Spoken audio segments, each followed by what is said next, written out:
જય ગુરુદેવ. આજે શ્રી નિર્દોષાનંદ સરસ્વતી મહારાજના સંન્યાસ આશ્રમ દેરડી કુંભાજી ખાતે આપણો દંતયજ્ઞ છે અને તારીખ 30/6/2024.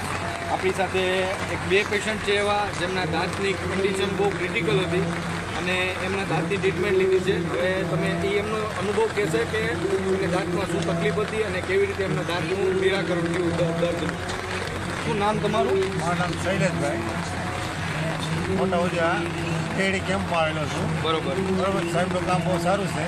શું તકલીફ હતી તમારા દાંતમાં અને કેવી રીતે તમારું દાંતનું કામ થયું? દુખાવો કેવો હતો? દુખાવો બહુ હતો. મને 2-5 મહિના દુખાવો થતો. 2-5 દવાખાને ગયો હતો પણ ત્યાંથી કંઈ ફેર ન પડ્યો દવા. આ સાહેબનું કામ સારું છે, દાંત કાઢી આપે. અત્યારે તમને દુખાવાનો કે કેવો અનુભવ લાગે છે? દાંત કઢાવ્યો અને કેટલો સમય થયો અને દુખાવો કેવો લાગે છે તમને? લગભગ અડધી કલાક જેવું થયું પણ દાંત દુખતો નથી. બરોબર. અને બીજા એક દાદા છે અમારી સાથે. મારું નામ ભીમજીભાઈ ગોબરભાઈ પોસ્ટિયા, ગામ રાવણા. હું આ આશ્રમે આવ્યો છું, નિર્દોષાનંદ બાપુના આશ્રમે દંતયજ્ઞમાં. મેં એ કાર્ય 3 દાંત કાઢી નાખ્યા. મને અટાણે કાંઈ ખબર નથી. તમારા દાંત છે એ જાલંધર બંધ યોગ જાલંધર બંધ યોગ પદ્ધતિ દ્વારા કાઢ્યા. 3 દાંત એ કાર્ય તમારો કાઢી. અનુભવ કેવો રહ્યો એમ?